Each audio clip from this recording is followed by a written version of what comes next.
ഇന്നൊക്കെ ഒരു cinema release ആയി കഴിഞ്ഞാൽ ആദ്യം ചോദിക്കുന്ന ഒരു ചോദ്യമുണ്ട്, ഇതുവല്ല കൊറിയൻ സിനിമയിൽ നിന്ന് അടിച്ചു മാറ്റിയാണോ എന്നുള്ളത്. കാര്യം അത്രയ്ക്കും ഇമ്പാക്റ്റ് ഉണ്ട് കൊറിയൻ സിനിമയ്ക്കും സീരീസിനും ഇപ്പോൾ മലയാളികൾക്കിടയിൽ. കൃത്യമായി പറയുകയാണെങ്കിൽ കോവിഡിന് ശേഷമാണ് ഈ ഒരു ഇമ്പാക്റ്റ് ഭയങ്കര ഹൈ ആയത്. അങ്ങനെ ഈ അടുത്തൊക്കെ ഒരു സീരീസ് കണ്ട് ഞെട്ടിപ്പോയി. ആ ഒരു സീരീസിനെ പറ്റിയാണ് ഇന്നത്തെ വീഡിയോയിൽ പറയുന്നത്. അതുകൊണ്ട് തന്നെ വീഡിയോ മുഴുവനായി കാണാൻ ശ്രമിക്കുക. ഈ ഒരു സീരീസിലേക്ക് വരികയാണെങ്കിൽ പാക് ജെയോങ് എന്ന് പറയുന്ന ഒരു ചെറുപ്പക്കാരനുണ്ട്. അദ്ദേഹത്തിൻ്റെ ഏറ്റവും വലിയ വിനോദം എന്ന് പറയുന്നത് പൈസ വല്ലവരുടെ നിന്നും കടം വാങ്ങിക്കുക, എന്നിട്ട് അത് ട്രേഡിങ് ചെയ്യുക, അവിടെ നഷ്ടം സംഭവിക്കുക. അപ്പം അങ്ങനെ ആയിരിക്കും അദ്ദേഹം വലിയൊരു ഭീമമായ തുക ഒരു ലോൺ ഷാർക്കിൻ്റെ നിന്ന് കൈപ്പറ്റുന്നു. ഒരു ദിവസം അദ്ദേഹത്തിന് ഈ ഒരു പൈസ തിരിച്ചടക്കാൻ വരികയും അദ്ദേഹത്തെ ഈ ഒരു ലോൺ ഷാർക്ക് പിടിച്ചുകൊണ്ട് പോവുകയും ചെയ്യുന്നു. അങ്ങനെ ഈ ഒരു ലോൺ ഷാർക്ക് അദ്ദേഹത്തിന് 30 ദിവസത്തെ അവധി കൊടുക്കുന്നു. 30 ദിവസത്തിനുള്ളിൽ ഈ ഒരു പൈസ തിരിച്ചു തരണമെന്ന് പറയുന്നു. അപ്പം ഗത്യന്തരമില്ലാതെ അദ്ദേഹം തൻ്റെ അച്ഛനെ സമീപിക്കുന്നു. അപ്പോഴാണ് അറിയുന്നത് അച്ഛൻ ആശുപത്രിയിലാണെന്ന്. അങ്ങനെ അച്ഛൻ്റെ വീട്ടിലേക്ക് ചെല്ലുമ്പോൾ ഒരു ഇൻഷുറൻസ് കാണുന്നു. അതായത് അച്ഛൻ ഇൻഷുർ ചെയ്തിട്ടുണ്ട്, ഒരു 500 മില്യൺ അദ്ദേഹം ഇൻഷുർ ചെയ്തിട്ടുണ്ട്. അപ്പോൾ ഇതറിഞ്ഞ് പാക് ജെയോങ്ങിന് ഒരു ഐഡിയ തോന്നുന്നു, സ്വന്തം അച്ഛനെ വധിച്ചാലോ എന്ന്. സ്വന്തം അച്ഛനെ വധിച്ചു കഴിഞ്ഞാൽ അതൊരു ആക്സിഡൻ്റായിട്ട് ക്രിയേറ്റ് ചെയ്യുകയാണെങ്കിൽ അദ്ദേഹത്തിനായിരിക്കും 500 മില്യൺ കിട്ടുന്നത്. അങ്ങനെ ആ 500 മില്യൺ കിട്ടുവാണെങ്കിൽ അദ്ദേഹത്തിന് ഈ കടങ്ങളെല്ലാം വീട്ടാൻ പറ്റുകയും ചെയ്യുന്നു.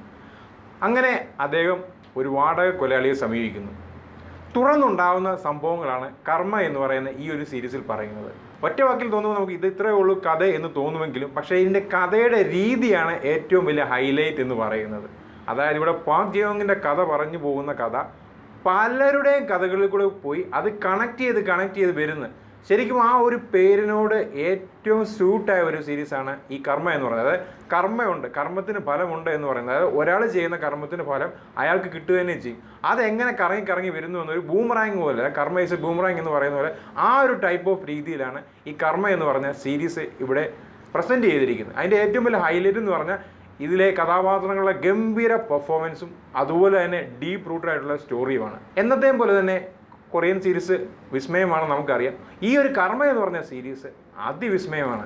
മറ്റൊന്നുമല്ല, എനിക്ക് ഏറ്റവും ഇഷ്ടപ്പെട്ടെന്ന് പറഞ്ഞാൽ ഈ ഒരു പോയിന്റ്, അതായത് ഒരാളുടെ ജീവിതത്തിലുള്ള കർമ്മ മറ്റൊരാളുടെ ജീവിതത്തിലോട്ട് എങ്ങനെ കണക്ട് ആവുന്നത്. എനിക്ക് ആ ഒരു സർക്കിളാണ് ഇഷ്ടപ്പെട്ടത്. പെർഫോമൻസ് എന്ന് പറഞ്ഞാൽ പാക് ജെയോങ്ങിന് അടക്കം ഒരുപാട് കഥാപാത്രങ്ങളുണ്ട്.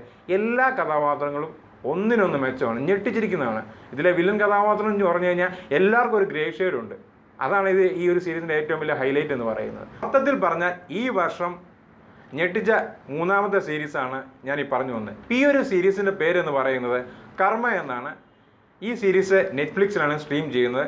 കേവലം 6 എപ്പിസോഡ് മാത്രമേ ഉള്ളൂ ഈ ഒരു സീരീസ് എന്ന് പറയുന്നത്. ഈ 6 എപ്പിസോഡിൽ കൊറിയൻ വിസ്മയം നിങ്ങൾക്ക് കാണാൻ പറ്റുന്നതാണ്. എന്തായാലും കർമ്മ എന്ന് പറഞ്ഞ സീരീസ് കാണാത്തവരുണ്ടെങ്കിൽ സീരീസ് ഉടൻ തന്നെ കാണണം, കാരണം അത്രയ്ക്ക് ഗംഭീരമാണ് ഈ ഒരു സീരീസ്. അപ്പോൾ ഈ കണ്ടിട്ട് നിങ്ങളുടെ അഭിപ്രായങ്ങൾ കമൻറ്റ് ചെയ്യാൻ മറക്കല്ല. അതുപോലെ ഈ ഒരു വീഡിയോ ഇഷ്ടപ്പെട്ടാൽ ചാനൽ സബ്സ്ക്രൈബ് ചെയ്യുക, ലൈക്ക് ചെയ്യുക, ഷെയർ ചെയ്യുക.